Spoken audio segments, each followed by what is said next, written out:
उद्योगहरूको contribution जुन जीडीपीमा छ त्यो घटिराखेको छ, अरू रेगुलर बेसिसमा घटिराखेको छ।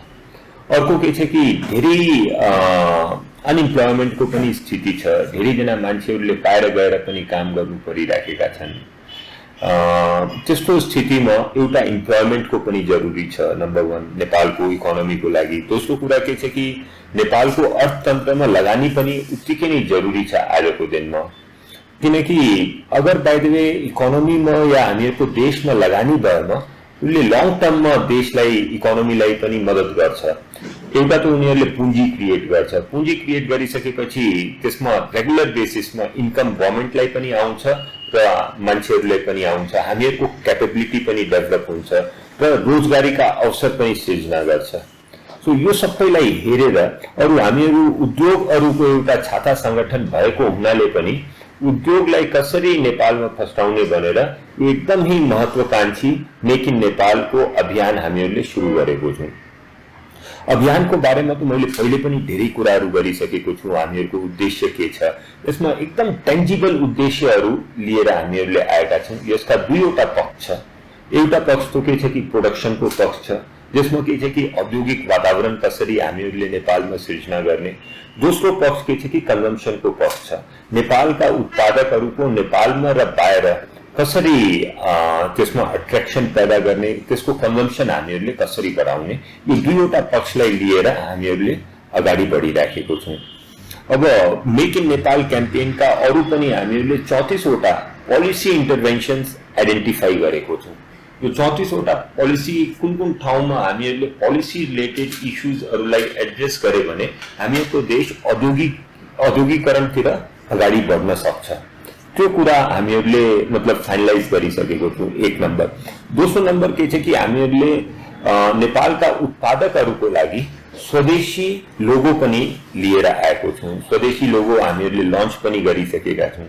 धेरै राम्रो रिस्पोन्स, धेरै राम्रो हामीहरूको सहभागिता पनि पाएको छौँ। देशका 22-23 वटा ठुला ठुला कम्पनीज, ठुला ठुला उद्योगहरूले हामीहरूको यो लोगो पनि युज गर्न सुरु गरिसकेका छन्। अब के छ कि लोगोले के डिनोट गर्छ, लोगोले डिनोट यो गर्छ कि यो सामान एउटा क्वालिटीको सामान छ, अरू यो सामान एउटा फेयर प्राइसमा मैले पाइराखेको छु, अरू सबभन्दा इम्पोर्टेन्ट यो स्वदेशमा भ्यालु एडेड भएको सामान हो। यो कुराहरू लोगोले डिनोट गर्छ। अब यसैलाई नि यो लोगोलाई हामीहरूले मतलब के छ कि एउटा यो सबै कुराहरू जुन मैले भने नि उद्देश्यहरू तीनवटा कि भाइ क्वालिटीको सामान छ, अरू यो के छ कि फेयर प्राइसमा छ र स्वदेशमा बनेको छ, यो सबै अगाडि बढाउनको लागि अरू हामीहरूले एउटा औद्योगिक वातावरणमा पनि कसरी हामीहरूले डिफरेन्स क्रिएट गर्न सक्छौँ, यो पनि अगाडि बढाउनको लागि हामीहरूले केपीएमजी सँग टाइअप पनि गरिसकेको छौँ। कन्सल्टेन्ट्स कम्पनी, केपीएमजी जुन एउटा विश्वविख्यात कन्सल्टेन्ट कम्पनी छ र इन्डियामा पनि मेक इन इन्डिया जुन क्याम्पेन छ र आत्मनिर्भर भारत क्याम्पेन जुन छ त्यसलाई अगाडि बढाउने, त्यसलाई के छ कि आफ्नो कन्सल्टेन्सीहरू दिने र सरकारको ही कन्सल्टेन्ट भएर काम गर्ने यो एउटा संस्था हो। मतलब यस्तो पनि छैन कि उनीहरूलाई एक्सपिरियन्स छैन, यसको बारेमा राम्रो एक्सपिरियन्स उनीहरूसँग पनि टाइअप गरेर हामीहरूले प्रथम प्रतिवेदन पनि तयार गरिसकेको छौँ कि कुन कुन कम्पनी, कस्तो कस्तो खालका कम्पनीहरूलाई कुन कार्यविधि अन्तर्गत हामीहरूले यो स्वदेशी क्याम्पेनमा इन्क्लुड गर्ने। अरू दोस्रो कुरा के छ कि हामीहरूको सरकारसँग पनि टाइअप भइसकेको छ, अरू सरकारलाई हामीहरूले 3 वर्ष योजना पनि बुझाइसकेको छौँ।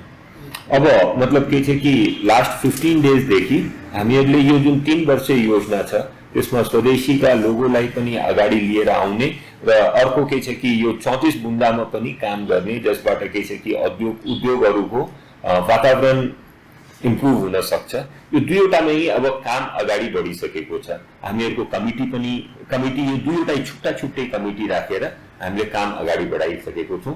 एउटा स्वदेशी क्याम्पेनको लागि हामीहरूको हेमराज ढकालजी जुन भाइस प्रेसिडेन्ट हुनुहुन्छ उहाँ यसको लागि रिस्पोन्सिबल हुनुहुन्छ। फेरि दोस्रोतिर के छ कि वीरेन्द्र पाण्डेजी हुनुहुन्छ, त्यो हामीहरूको उद्योगको वातावरण सिर्जना र पोलिसी इन्टरभेन्सनको लागि उहाँ रिस्पोन्सिबल हुनुहुन्छ र हामीहरूको स्टियरिङ कमिटी पनि भइसकेको छ। त्यसमा गभर्मेन्टको पनि उद्योग विभागको पनि सहभागिता छ। त्यो हामीहरूको अनुज अग्रवालजी जुन हामीहरूको मतलब एकदम वेटरन सीएनआई का मेम्बर पनि हुनुहुन्छ, उहाँले हेड गरिराख्नु भएको छ। मेक इन नेपाल अभियान जुन छ नि, देशको वातावरण सिर्जना गर्नुपर्ने त्यसको उद्देश्य छ।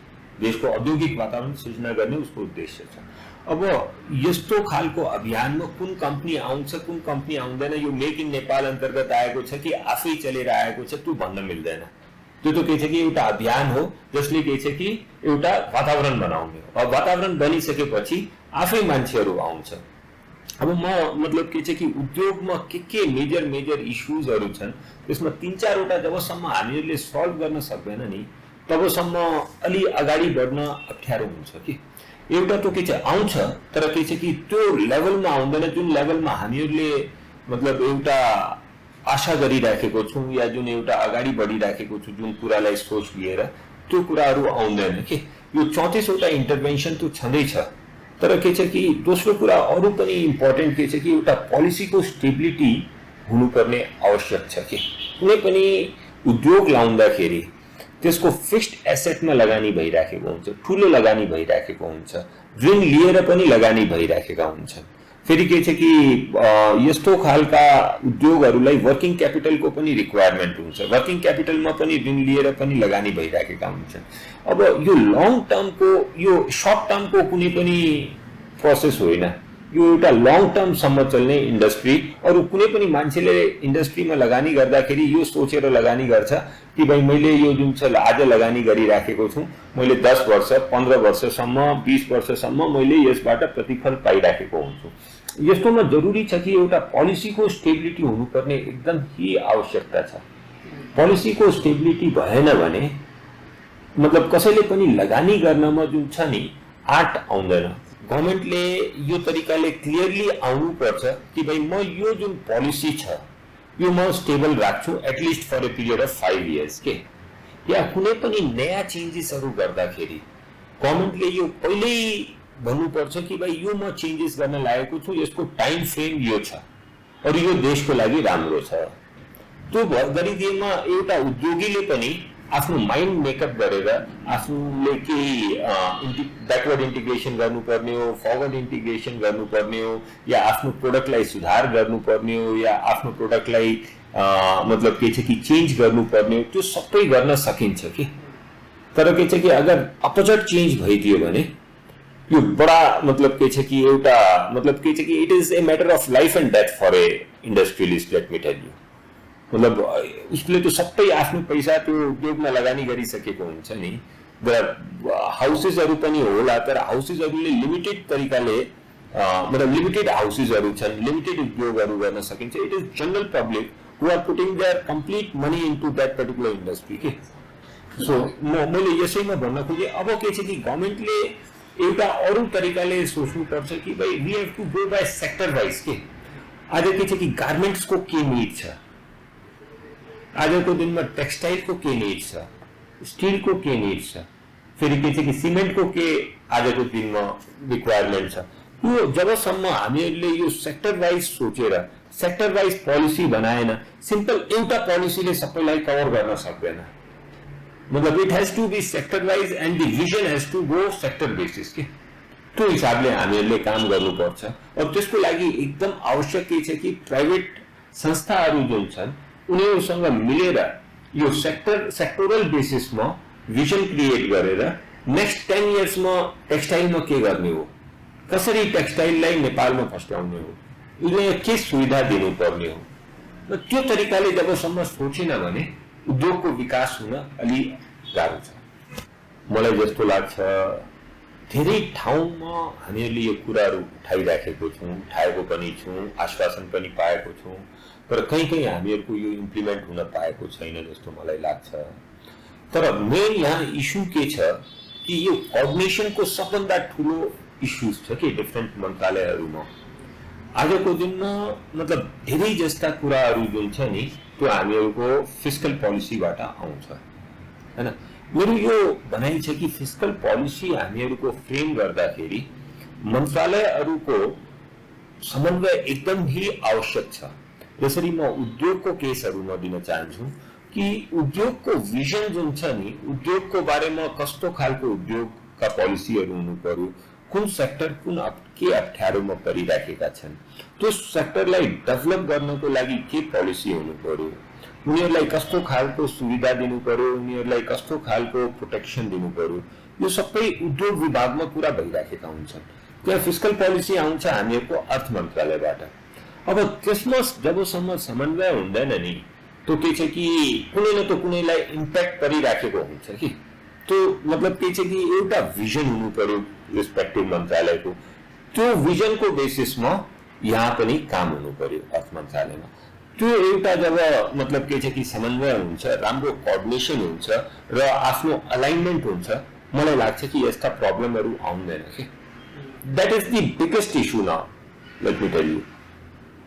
फर्स्ट, अगर उद्योग मन्त्रालय यति ठुलो, यति सबै कर्मचारीहरूको साथमा राखेको छ, यति ठुलो मन्त्रालय छ, then let us use that mantralaya in framing the policies for the industries, okay?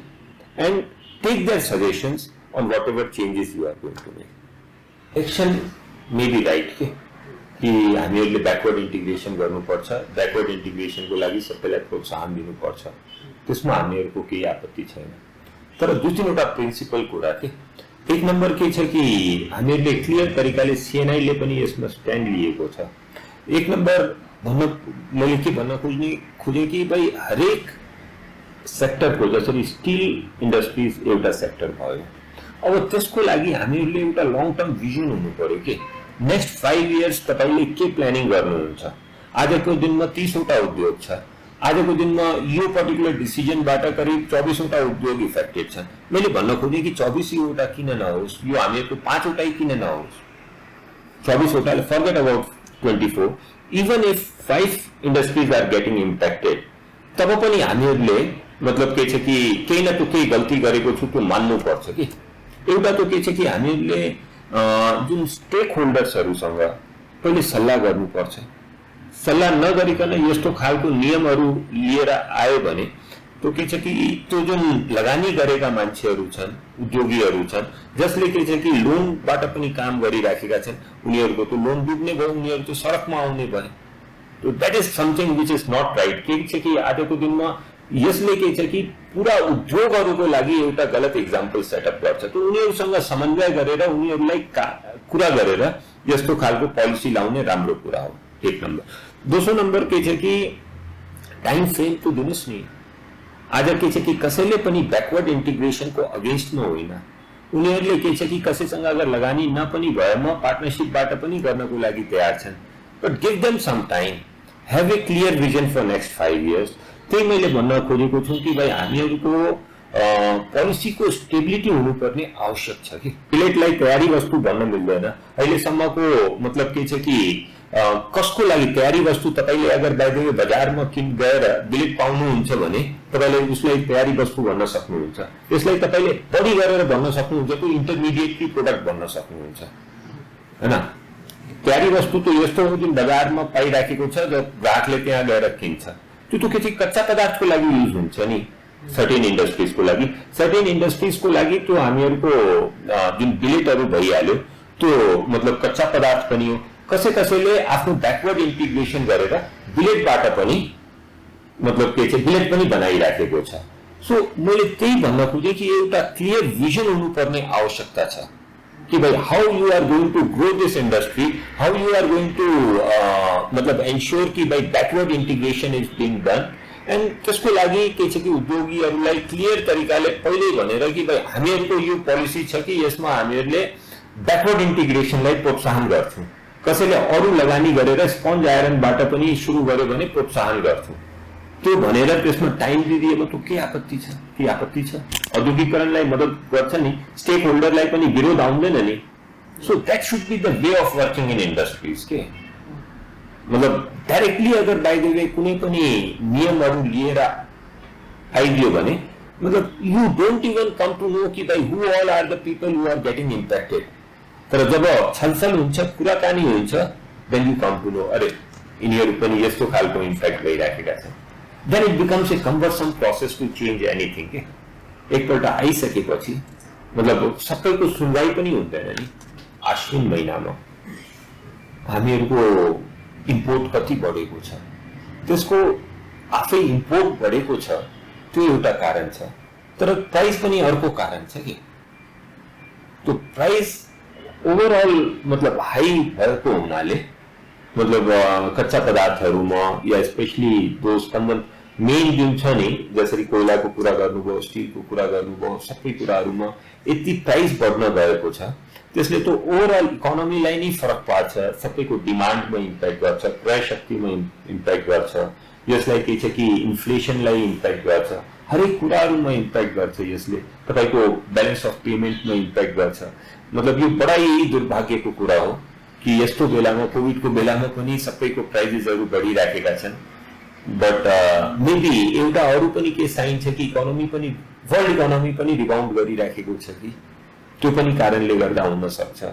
जुन प्रोडक्सन छ त्यो उनीहरूले त्यो गर्न पाएन, तर के छ कि डिमान्डहरू बढिहाल्यो, मतलब त्यो त्यसको ग्यापले गर्दा पनि प्राइस म एक्सपेक्ट गर्छु कि भाइ यो मतलब यसले नेपाललाई त्यो इम्प्याक्ट गरेकै छ, मैले भनि नि सकेँ के कुराहरूमा, तर एक्सपेक्ट गर्छु कि यो कन्ट्रोलमा आउँछ ओभर ए पिरियड अफ चाँडै आओस्, जसबाट के छ कि प्राइसेसहरू नर्मल स्थितिमा फेरि जाओस्। गभर्नर साहबको हिसाबले अहिलेको स्थिति त्यति नराम्रो छैन, हामीहरूको ब्यालेन्स अफ पेमेन्टको इस्युज छ, हामीहरूको इम्पोर्ट धेरै भइराखेको छ, एक्सपोर्ट घटिराखेको छ, त्यो पनि इस्युज छ, तर मलाई के लाग्छ कि त्यो पनि इस्युज छ। फेरि के छ कि ब्याङ्कहरूको बीचमा मतलब अनहेल्दी कम्पिटिसनको पनि इस्युज छ। अनहेल्दी कम्पिटिसनलाई कन्टेन गर्नको लागि ब्याङ्कले राष्ट्र ब्याङ्कले कदम पनि चालेको छ। जब हामीहरूले यसको मतलब कुराहरू उठाए, परिसङ्घबाट पनि कुराहरू उठ्यो, त्यो बेलामा उनीहरूले कन्ट्रोल गर्नको लागि सर्टेन आफ्नो तर्फबाट प्रयास पनि गरेका छन्। अब थाहा छैन कतिको लङ टर्म हुन्छ त्यो कुरा, तर के छ कि राष्ट्र ब्याङ्कसँग कुरा गर्दाखेरि यस्तो पाएँ कि उनीहरू सेन्सिटिभ हुनुहुन्छ कि इन्ट्रेस्ट रेटलाई बढ्न नदिने। अब इन्ट्रेस्ट रेटलाई बढ्न नदिने is very important part of economic growth also के। अरू दोस्रो कुरा जुन हामीहरूको इम्पोर्ट एक्सपोर्टको जुन डिफरेन्सहरू छन् त्यसमा केही स्टेपहरू राष्ट्र ब्याङ्कले अलरेडी चलेका पनि छन्। त्यो मैले के छ कि सर्ट टर्मको हिसाबले दे आर दि मलाई लाग्छ कि त्यो ठिक पनि हो। अरू अब के छ कि राष्ट्र ब्याङ्कले यो मलाई यो पनि लाग्छ कि सुरुको दशैंको कारणले गर्दा इम्पोर्ट र मतलब इम्पोर्ट वात्तै बढेको छ। फेरि इम्पोर्ट वात्तै बढ्ने जुन कुरा भइराखेको छ त्यो लास्ट इयरको हामीहरूको त्यसबाट कम्पेरिजन पनि भइराखेको छ, त्यसभन्दा धेरै बढेको छ। लास्ट इयरको धेरै कम्पनी थियो नि श्रावण, त्यो पनि हामीहरूको कोभिडको कारणले गर्दा धेरै कम्पनी थियो कि। सो अब मलाई लाग्दैन कि त्यो तरिकाले इम्पोर्ट बढ्छ होला जस्तो मलाई अब आगामी दिनहरूमा त्यो हिसाबले बढ्छ जस्तो मलाई लाग्दैन। जहाँसम्म रेमिटेन्सको सवाल छ त्यो रेमिटेन्स पनि हामीहरूको ग्रोथतिरै ही जान्छ जस्तो मलाई लाग्छ, किनकि वर्ल्ड इकोनोमी पनि अब रिबाउन्ड भइराखेको छ, जब्सहरू पनि क्रिएट भइराखेका छन्। मैले अहिले भर्खरीमा आफू पनि चेक रिपब्लिकको कन्सुलेट भएको हुनाले मलाई थाहा छ कि त्यहाँबाट पनि रिक्वायरमेन्ट आइराखेका छन् मान्छेहरूको। सो मलाई लाग्दैन कि रेमिटेन्स हामीहरूको घट्छ होला, त्यो बढ्दै जान्छ जस्तो मेरो विचार छ। So over A period of time it should come in control. And most important के छ कि राष्ट्र ब्याङ्कले इन्स्योर गर्नुपर्छ जसरी उनीहरूले विगतको वर्षमा गरेको थियो कि भाइ इन्ट्रेस्ट रेटलाई सिंगल डिजिटमा राख्नुपर्ने। मेरो यो सोचाइ छ कि राष्ट्र ब्याङ्कको यो सबभन्दा ठुलो चुनौती र जिम्मेवारी पनि हो कि इन्ट्रेस्ट रेटलाई सिंगल डिजिटमा राख्नको लागि। यो दिनमा के भइराखेको छ कि सिडी रेसियो जब क्यालकुलेसन गर्दाखेरि रेसियो क्यालकुलेसनमा जुन लोकल गभर्मेन्ट या प्रोभिन्स गभर्मेन्टको जुन पैसा ब्याङ्कहरूमा हुन्छ त्यो 50% मात्रै त्यसलाई गणना गर्न सकिन्छ। त्यो हामीले त्यसमा रिक्वेस्ट गरेको छौँ कि 100% ही डिपोजिटमा गणना गर्न पाउनु पर्यो। त्यही तरिकाले आजको दिनमा जुन विदेशी मुद्राको जुन डिपोजिट एज वेल एज लगानी मतलब जुन छ नि डिपोजिट एज वेल एज जुन लोन लिइराखेका छन् त्यो दुईवटालाई हामीहरूले यो पल्टको सिडी रेसियोमा गणनामा मतलब त्यसमा राखेको छौँ। त्यसलाई के छ कि हामीहरूले हटाउने माग गरेको छौँ, जसबाट हामीहरूको विश्वास छ कि 100 अरब जति हामीहरूको पैसा पनि फ्री हुन्छ हैन। सो यस्तै 3-4 वटा हामीहरूले सुझाव दिएको छौँ, जसले के छ कि अलिकति क्रेडिटको जुन चाप छ, लिक्विडिटीको जुन, त्यसलाई अलिकति इज गर्नको लागि हामीहरूले एकदम स्पेसिफिक 4-5 वटा सजेसन्सहरू पनि दिएको छौँ। अरू हामीले यो पनि रिक्वेस्ट गरेको थियौँ कि भाइ यो जुन आजको दिनमा 90% को सिडी रेसियो राखेको छौँ, त्यो 95% मा बढाउनको लागि हामीहरूले अनुरोध गरेका थिए। और त्यही साथमा हामीले आफ्नो सुझाव पनि दिएको, त्यही साथमा यो पनि भनेका थियौँ कि भाइ आषाढसम्ममा त्यसलाई फेरि 90% मा झार्नु पर्ने, त्यो पनि हामीहरूले सुझाव दिएको छौँ। त्यो सबै हामीहरूले भनेको भयो। गभर्नर साहबले यो पनि भन्नुभएका छन्, स्पेशली यो विदेशी मुद्राको कुराहरूमा कि उहाँले पोजिटिभ तरिकाले यसलाई हेर्नुहुन्छ। तर यो लिक्विडिटीको इस्युलाई ट्याकल गर्ने सबभन्दा ठुलो चुनौती आज गभर्नमेन्टको स्पेन्डिङ अगर कुन तरिकाले, अब गभर्नमेन्टको स्पेन्डिङै भएन भने त्यो के छ कि जति पनि कोसिस गर्दाखेरि त्यो मतलब के छ कि काम हुनेवाला छैन। त्यो गभर्नमेन्टको स्पेन्डिङलाई कसरी मोनिटर गरेर हुन्छ कि कसरी एन्स्योर गरेर हुन्छ, यो पल्ट अलिकति नयाँ गभर्नमेन्ट आएको हुनाले, फेरि प्रतिस्थापना बजेट आएको हुनाले पनि अलिकति ढिलो हुन गयो। मेबी हामीहरूको मन्त्रीज्यूहरूको पद बहाली पनि नभएको हुनाले त्यो पनि ढिलो हुन गयो। तर अब के छ कि यसलाई कसरी स्पिडमा लग्न सकिन्छ, त्यो हामीहरूको सबभन्दा ठुलो चुनौती। एकजुटी छौँ यसमा, हामीहरूको कुनै अलग अलग या मतलब के छ कि धारणै छैन यसमा। आज त तपाईँले हेरिराख्नु भएको होला, धेरैवटा प्रेस विज्ञप्ति पनि हामीले सँगै दिइराखेको छौँ। अरू यो सबै मेजर इस्युमा हामीहरू एकजुटी छौँ। एउटा त समस्या के छ कि धेरै जस्ता उद्योगहरूले त्यो बिजुली पाएका छैन। दोस्रो समस्या यो पनि छ, जसले बिजुली पाएको छ त्यसले क्वालिटीको बिजुली पाएको छैन। मतलब अब बीचमा लोड सेडिङ हुने त्यो त ठिकै छ, मतलब अब धेरै कम भइसक्यो, तर के छ कि क्वालिटीको बिजुली पनि त पाउनु पर्यो। अब त्यसमा मैले फेरि भने कि it has to be vision led के, मतलब कसरी हामीहरूले आफ्नो संरचना इम्प्रुभ गरौँ, आफ्नो इन्फ्रास्ट्रक्चर कसरी इम्प्रुभ गरौँ। अब हामीहरूले यो पनि कुरा आउँछ कि कसरी हामीहरूले ट्रान्समिसन लाइन्सहरू हरेक ठाउँमा पुगाउने गरी लिएर आउँ। मतलब not only to industry itself is very important, तर के छ कि हामीहरूले हरेक हाउस होल्ड, हरेक विलेजहरूमा हरेक मान्छेहरूलाई, अब मलाई एक्ज्याक्टली पर्सेन्टेज थाहा छैन, हामीहरूको रिच राम्रो छ, तर त्यसलाई अझै पनि इम्प्रुभ गर्न सकिन्छ जस्तो मलाई लाग्छ।